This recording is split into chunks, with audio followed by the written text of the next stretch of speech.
नमो बुद्धाय। नमो बुद्धाय। बुद्धा ज्ञान पथ ऑफिशियल के इस अत्यंत चेतन और जीवंत मंच पर स्वागत है। ये एक ऐसा मंच है जो मानवता, करुणा और एक श्रेष्ठ समाज के निर्माण के लिए पूरी तरह से समर्पित है। बिल्कुल।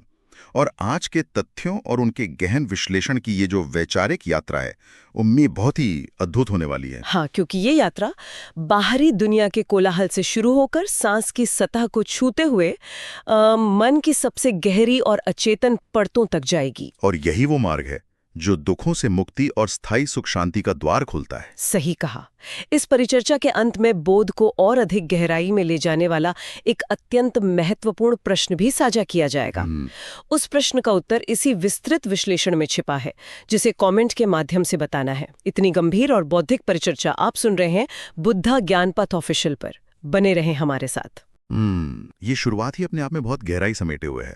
तथ्यों में जो विजुअल प्रस्तुत किया गया है तथागत बुद्ध की अत्यंत शांत और ध्यानस्थ प्रतिमा का, गहरे नीले और सुनहरे रंगों के साथ, बिल्कुल वो करुणा और शांति का जो अनुभव है वो स्पष्ट करता है कि जब जीवन में उलझनें होती हैं तो समाधान बाहर नहीं खोजना है, मतलब परिस्थितियों में या अन्य लोगों में नहीं। हाँ, तथागत बुद्ध के दर्शन का यदि गहराई से विश्लेषण किया जाए तो ये स्पष्ट होता है कि समस्याओं की असली जड़ और उनका स्थायी समाधान दोनों ही हमारे भीतर मौजूद हैं। और आज की इस परिचर्चा में जिन तथ्यों को डिकोड किया जा रहा है उनका केंद्र बिंदु मन की शल्य चिकित्सा है।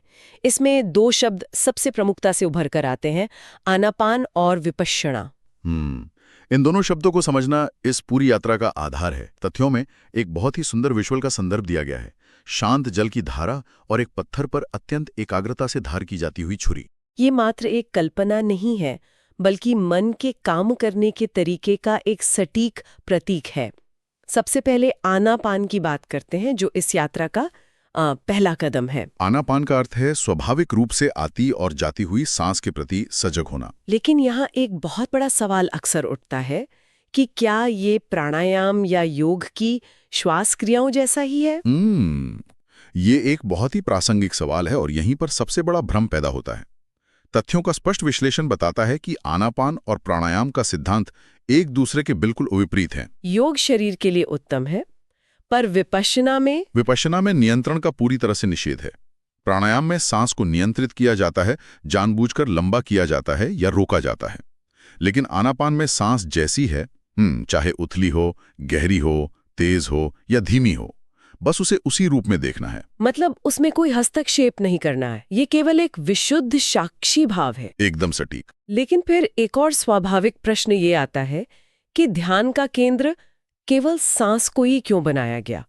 ध्यान एकाग्र करने के लिए तो किसी मंत्र या किसी पवित्र शब्द का भी उपयोग किया जा सकता है। सांस में ऐसा क्या विशेष है? देखिए, इसका उत्तर पूरी तरह से वैज्ञानिक है। अगर किसी शब्द या छवि की कल्पना की जाए तो वो मन द्वारा ही निर्मित एक आवरण है, वो काल्पनिक है। सांस काल्पनिक नहीं है, वास्तविक है। बिल्कुल, ये सार्वभौमिक है, ये इस पल की सच्चाई है। और सबसे महत्वपूर्ण तथ्य ये है कि सांस का हमारे मन के विकारों से सीधा और गहरा संबंध है। जैसे जब भी अचानक कोई डरावनी स्थिति सामने आती है या क्रोध आता है तो शरीर की सांस स्वतः ही तेज और असंतुलित हो जाती है। ये तो हर किसी का अनुभव है। क्रोध में सांसें भारी हो जाती हैं और शांत होने पर सांसें भी शांत हो जाती हैं।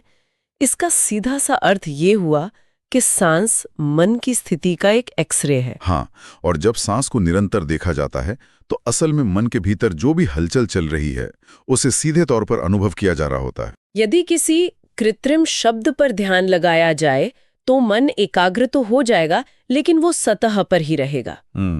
मन की अत्यंत गहरी परतों में दबे विकारों तक पहुंचने के लिए एक वास्तविक और प्राकृतिक द्वार की आवश्यकता है, और हमारी अपनी सांस ही वो प्राकृतिक द्वार है।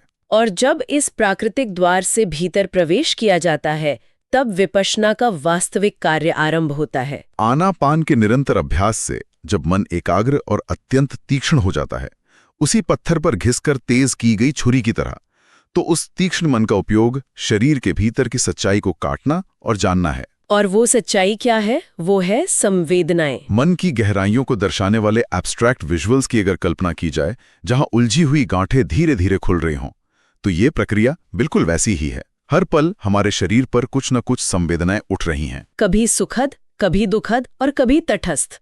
और यहीं पर हमारे मन की सबसे पुरानी, अचेतन और ऑटोमेटिक आदत सामने आती है। तथ्यों के विश्लेषण से पता चलता है कि हमारा मन एक मशीन की तरह काम करता है। जैसे ही कोई सुखद संवेदना होती है, मन कहता है ये मुझे और चाहिए। इसे राग कहा गया है। बिल्कुल। और जैसे ही कोई दुखद या कष्टकारी संवेदना होती है, मन तुरंत कहता है ये मुझे नहीं चाहिए, इससे मुझे नफरत है। जिसे द्वेष कहा गया है। और यही राग और द्वेष सारी व्याकुलता और दुखों का मूल कारण है। यह प्रक्रिया इतनी तेजी से और अचेतन स्तर पर होती है कि जीवन भर हम इसके गुलाम बने रहते हैं। लेकिन विपश्यना में एक क्रांतिकारी परिवर्तन घटित होता है। जब इन संवेदनाओं को बिना किसी प्रतिक्रिया के केवल साक्षी भाव से देखा जाता है, तो ये अनुभव होने लगता है कि हर संवेदना अस्थायी है। हाँ, वो उत्पन्न होती है, कुछ देर रहती है और फिर नष्ट हो जाती है। जब कुछ भी स्थायी है ही नहीं, तो उसे पकड़कर रखने की या उसे भागने की कोशिश क्यों की जाए? इसे एक तरह से मन के ऑपरेटिंग सिस्टम की रीप्रोग्रामिंग कहा जा सकता है। ये एकदम सही। जब बार बार साक्षी भाव से देखा जाता है, तो अपने ही अचेतन मन को ये सिखाया जा रहा होता है कि अंधी प्रतिक्रिया करने की कोई आवश्यकता नहीं है। सिर्फ देखने भर से भीतर दबे हुए विकारों की वो पुरानी गांठ थोड़ी और खुल जाती है। ये एक विशुद्ध विज्ञान है, लेकिन समाज में अक्सर इसे पूजा पाठ या कर्मकांड से जोड़कर देखा जाता है। ये एक बहुत बड़ी भ्रांति है, जिसका तथ्यों में स्पष्टता से निवारण किया गया है। तथागत बुद्ध का मार्ग किसी भी प्रकार के कर्मकांड, अंधविश्वास या चमत्कारों का कड़ाई से खंडन करता है। इसे आंख बंद करके मान लेने की नहीं, बल्कि स्वयं अपने अनुभव से जानने की बात कहा गया है। इसे 3 मजबूत और सुंदर स्तंभों के विजुअल से बहुत गहराई से समझा जा सकता है, जिन पर एक स्वस्थ और समतामूलक समाज टिका है: शील, समाधि और प्रज्ञा। विपश्यना कोई जादुई मंत्र नहीं है, बल्कि इन्हीं 3 स्तंभों का व्यावहारिक विज्ञान है। इन स्तंभों को थोड़ा और विस्तार से समझना आवश्यक है। शील का अर्थ है नैतिक आचरण। ऐसा कोई भी कार्य न करना जिससे स्वयं को या किसी और को मानसिक या शारीरिक हानि पहुंचे। झूठ, चोरी, हिंसा या नशे से बचना शील का आधार है।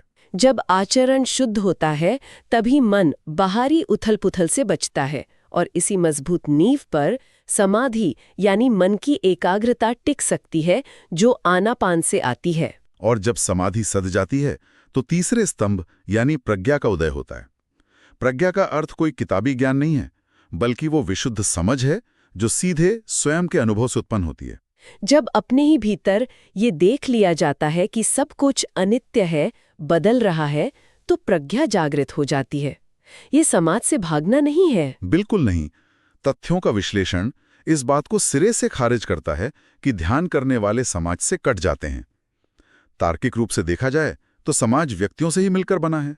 यदि किसी व्यक्ति का अपना मन ही अहंकार और क्रोध से उबल रहा है, तो वो समाज का क्या भला करेगा? इसके विपरीत एक विकार मुक्त और शांत मन समाज के प्रति कहीं अधिक संवेदनशील और जिम्मेदार होता है। वह समस्याओं की जड़ तक पहुंचता है, उन्हें सुलझाता है।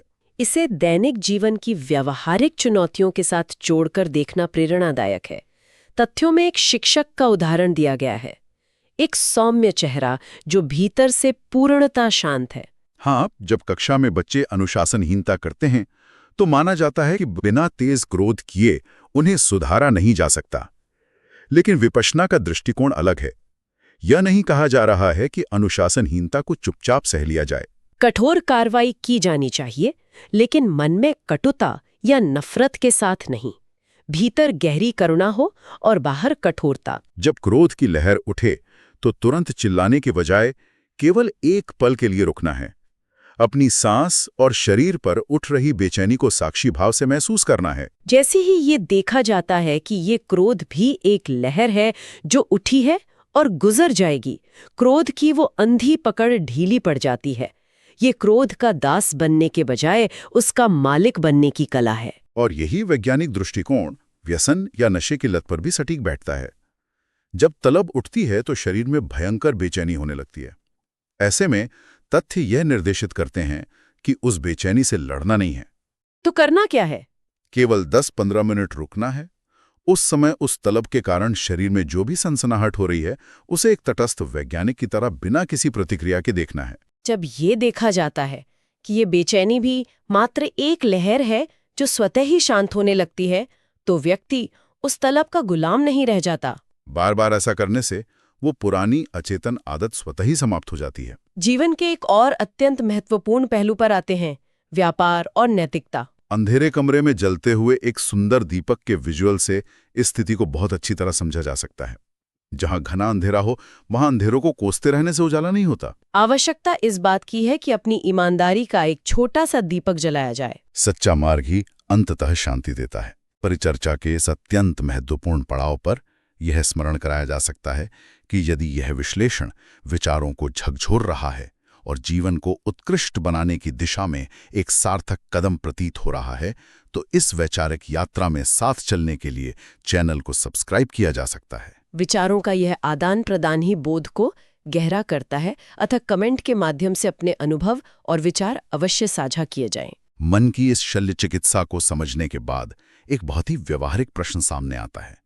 इस विधि को सीखने के लिए 10 दिन के शिविर की आवश्यकता क्यों है? आज की भागदौड़ भरी जिंदगी में 10 दिन का समय निकालना चुनौतीपूर्ण प्रतीत होता है। तथ्यों में इसका बहुत ही तार्किक उत्तर दिया गया है।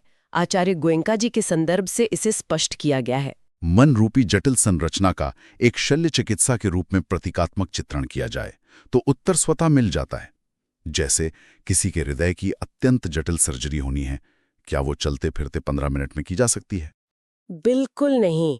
उसके लिए एक पूरी तरह से नियंत्रित माहौल वाले ऑपरेशन थिएटर और समय की आवश्यकता होती है। ठीक उसी प्रकार ये विपश्यना कोई ऊपरी मरहम पट्टी नहीं है। ये मन की अत्यंत गहरी परतों में दबे हुए विकारों की एक गहरी सर्जरी है।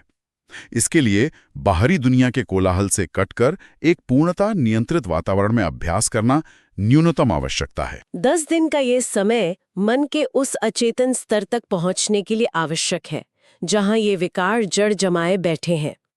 और इस मार्ग की गंभीरता का सबसे विस्मयकारी रूप तब सामने आता है जब विपश्यना को मृत्यु की कला के रूप में विश्लेषित किया जाता है। बहती हुई नदी की अविरल धारा और अंधकार को चीरती हुई ज्ञान की एक प्रखर किरण के विजुअल के माध्यम से इस गूढ़ तथ्य को समझा जा सकता है। ये सुनने में थोड़ा अजीब लग सकता है कि ध्यान की कोई विधि मृत्यु की कला कैसे हो सकती है। यह इसलिए है क्योंकि जो व्यक्ति अपने जीवन के हर पल को पूर्ण सजगता और समता के साथ जीना सीख लेता है, वो मृत्यु जैसी अत्यंत स्वाभाविक प्रक्रिया को भी बिना किसी भय या व्याकुलता के स्वीकार कर लेता है। तथ्यों में चित्त यानी मन की धारा का जो विश्लेषण किया गया है वो बहुत ही क्रांतिकारी है। हम सोचते हैं कि मृत्यु जीवन के अंत में एक बार आती है, लेकिन सच्चाई ये है कि हमारा हर पल पुनर्जन्म हो रहा है। इसे नदी की धारा की तरह समझा जा सकता है। चित्त का एक क्षण उत्पन्न होता है और वो तुरंत नष्ट होकर अगले क्षण को जन्म दे देता है। सबसे महत्वपूर्ण बात यह है कि अगला पल पिछले पल की ही संतान होता है। यदि इस पल के विचार में क्रोध या घृणा का संस्कार था, तो वो अगले पल को भी उन्हीं विकारों के साथ उत्पन्न करेगा। यानी हम हर पल अपने भविष्य का निर्माण कर रहे हैं। हमारा भविष्य कहीं बाहर किसी आसमान में नहीं, बल्कि ठीक इसी पल में हमारे अपने मन की प्रतिक्रियाओं में छिपा है। और जब सर्वोच्च अवस्था की बात होती है तो तथ्यों में भगवान शब्द के वास्तविक अर्थ को लेकर पाली भाषा के आधार पर एक अत्यंत तार्किक दृष्टिकोण प्रस्तुत किया गया है। प्रायः समाज में ये माना जाता है कि भगवान कोई बाहरी सर्वशक्तिमान सत्ता है, परंतु तथागत बुद्ध का विश्लेषण इस धारणा को पूरी तरह बदल देता है। पाली भाषा का विश्लेषण है भग्ग रागो, भग्ग दोषो, भग्ग मोहो। इसका अत्यंत गहरा और वैज्ञानिक अर्थ है, जिसने अपने भीतर के राग, द्वेष और मोह को पूरी तरह से नष्ट कर दिया है, वही भगवान की अवस्था को प्राप्त होता है। ये एक बहुत ही मुक्तिदायी विचार है। लक्ष्य किसी बाहरी शक्ति के आगे गिड़गिड़ाना नहीं है, बल्कि स्वयं उस निर्मल अवस्था को प्राप्त करना है। जब तक स्वयं का मन विकारों से मुक्त होकर निर्मल नहीं होता, तब तक बाहरी कर्मकांड करने से वास्तविक कल्याण की प्राप्ति संभव नहीं है। ये संपूर्ण वैचारिक यात्रा स्पष्ट करती है कि ये केवल स्वयं के भीतर की सच्चाई को पूर्ण वैज्ञानिकता और साक्षी भाव से अनुभव करने की एक विधि है, जो व्यक्ति को भीतर से इतना समतावान बना देती है कि वो जीवन की किसी भी परिस्थिति का सामना कर सकता है। और एक अत्यंत सुंदर, ऊर्जावान और पवित्र सूर्योदय के विजुअल की कल्पना की जा सकती है, जहां स्क्रीन पर बुद्धा ज्ञान पथ ऑफिशियल का प्रतीक चिन्ह प्रकाशमान है। हमारा हर पल हमारे भविष्य की चेतना को आकार दे रहा है। हम हर पल अपने चित्त की बहती हुई नदी में कुछ न कुछ प्रवाहित कर रहे हैं। तथ्यों के इस गहरे विश्लेषण के बाद विचारणीय प्रश्न यह है कि हम ठीक इस पल में अपने मन की बहती धारा में कौन सी बूंद डाल रहे हैं, शांति और समता की या व्याकुलता और विकारों की? इसका उत्तर और अपने विचार कमेंट में साझा किए जाएं। यह भी पूछा जाता है कि सुधी श्रोतागण ये ज्ञानवर्धक प्रस्तुति किस स्थान या देश से देख रहे हैं। चैनल को सब्सक्राइब करने का शालीन स्मरण हो। अत्यंत गरिमा के साथ स्पष्ट रूप से कहा जाए कि समाज को आगे बढ़ाने का बुद्धा ज्ञानपथ ऑफिशियल का पवित्र उद्देश्य है तथागत बुद्ध का जीवन दर्शन, समाज का उत्थान, राष्ट्र का उत्थान और संपूर्ण मानवता का उत्थान समानता, स्वतंत्रता और न्याय के मूल्यों के साथ। नमो बुद्धाय। नमो बुद्धाय। जय मानवता, जय भारत।